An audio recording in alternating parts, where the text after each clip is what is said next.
C'est au 140e kilomètre de cette 6e étape entre la Seine et Mandelieu qu'a eu lieu la bonne échappée. En abordant les premières rampes du Tanneron, principale difficulté de la journée, 7 hommes sortent du peloton, dont Vandenbroek, Anderson, Kuiper et les Français Chassang et Hézard. 5 autres concurrents les rejoignent pendant l'ascension et le Suédois Prime, vainqueur hier, en profite pour passer en tête au sommet du col. Et puis, c'est une descente particulièrement difficile qu'abordent les coureurs de ce 31e Paris-Nice. Dans les derniers lacets et à travers les mimosas. Deux demi-étapes ce matin, la première de Mandelieu avec l'ascension du Tanneron ici, où est passé en tête Alberto Fernandez, l'Espagnol. Les meilleurs sont là, donc tout va bien dans la descente. C'est le Belge De Wolf qui a remporté la 6e étape disputée, vous le voyez, dans des conditions météorologiques épouvantables. Et c'est l'Irlandais Sean Kelly qui, en attaquant ici dans le col de Tanneron, a réussi à déposséder le Néerlandais Zoetemelk de son maillot blanc de leader. C'était déjà lui, le vainqueur de Paris-Nice l'année dernière, et il a 8 secondes d'avance sur Zoetemelk à la veille de l'arrivée de Paris-Nice. Et je dois dire que c'est assez triste alors que normalement on doit avoir des mimosas. Les coureurs habituellement roulent au milieu d'une voûte de mimosas. Cette fois, non, tout est grillé, et non seulement les mimosas, mais aussi les eucalyptus et d'autres arbres. L'équipe skill en action avec toujours ses gardes, ses Kenny, Poissonnier, Charitou ici. Je ne sais pas, Robert, si vous m'aviez reçu tout à l'heure, j'ai dit 1 minute l'écart. Hein. 1 minute. L'écart est toujours le même, là, 1 minute pour l'instant. C'est bien parti pour le Munoz à 12 km de l'arrivée. Oui, Anderson qui doit souffrir de conjonctivite et qui porte des lunettes de soleil. Ça faut avoir. C'est presque un défi à la nature de porter des lunettes de soleil quand même aujourd'hui. Puis Fichot, le leader. Anderson pratiquement seul contre l'équipe skill. Il a du mal à s'en sortir avec eux, le pauvre Anderson. Et Jean-Claude Bagot ici, au fond de votre écran. Stéphane Roche, l'Irlandais, qui a tenté quelque chose tout à l'heure. Bérard de la région, un régional, équipier jusqu'à l'année dernière de Bernard Hinault. Winen et à nouveau Munoz. Anderson, un coup dur, mais qui, on doit le dire là, ne lui apporte pas une part très active. Alors que Robert, en deuxième position derrière Munoz, vient de sortir maintenant du petit peloton, Jean-François Bernard, l'ancien champion de France des amateurs, coéquipier de Bernard Hinault en temps normal. Jean-François Bernard qui a été pratiquement de toutes les grandes offensives dans ce Paris-Nice.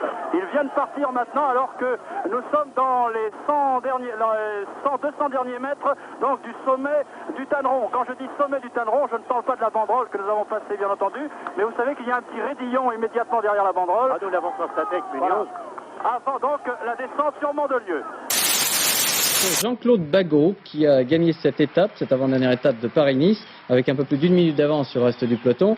Et c'est toujours l'Irlandais Stéphane Roche qui est premier.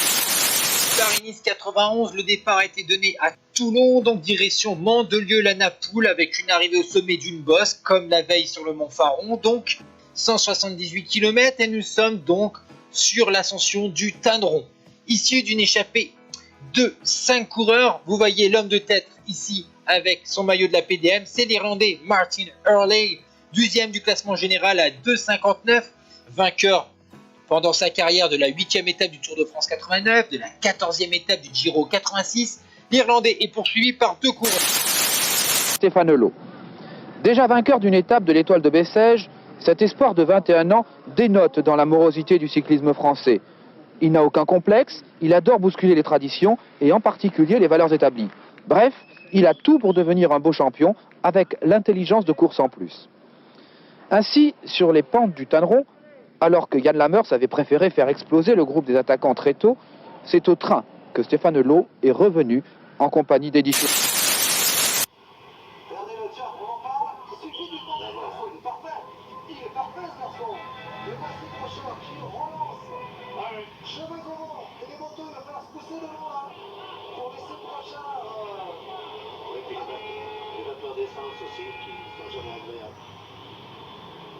Quelle attaque de Brochard avec les 5 hommes qui rentrent dans le Tanneron. Exact.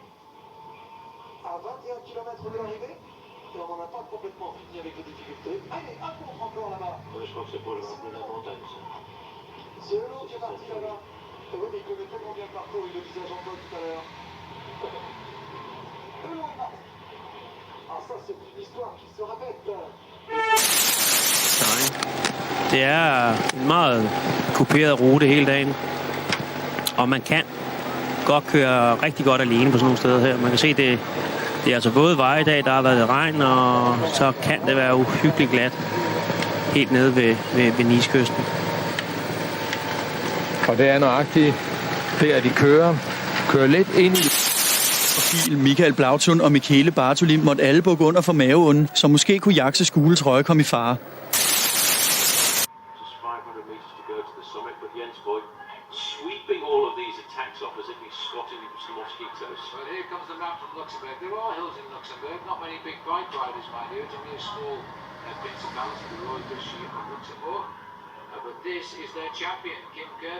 And it looks like he might be best of the rest. Remember, we still have all of the riders in that breakaway clear.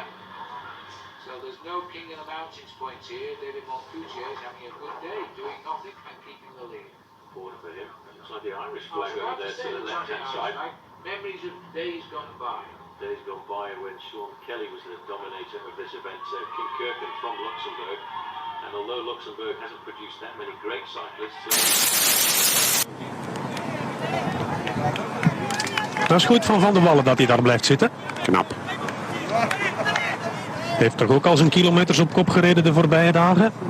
Ronde van de Ovaart, dat is hier in de buurt. Hè. Dit is zijn terrein, waarin er dus derde was. Net voor Nijers.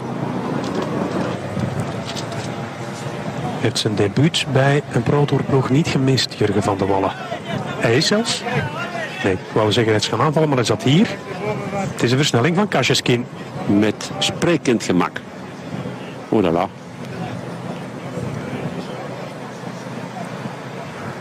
De toekomst dus.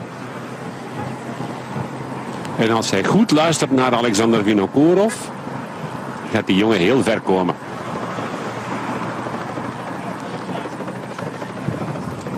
Daar die mimosas waar ik het al over had.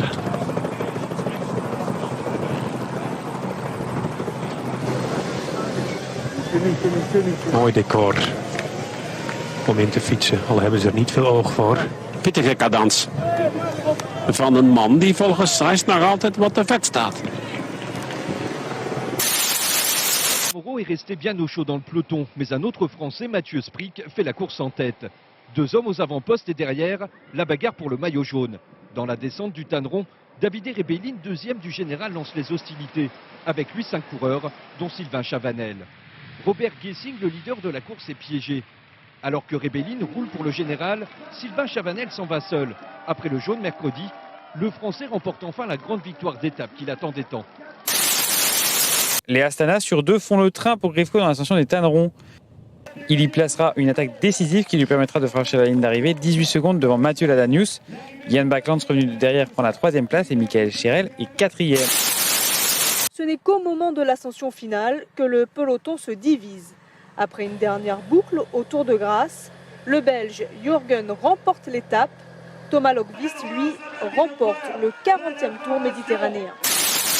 À tel point qu'il prend part à l'échappée du jour, les 3 hommes de tête compteront jusqu'à 4 minutes 30 d'avance sur un peloton qui ne se laissera pas faire. Les fuyards seront repris à 30 km de l'arrivée.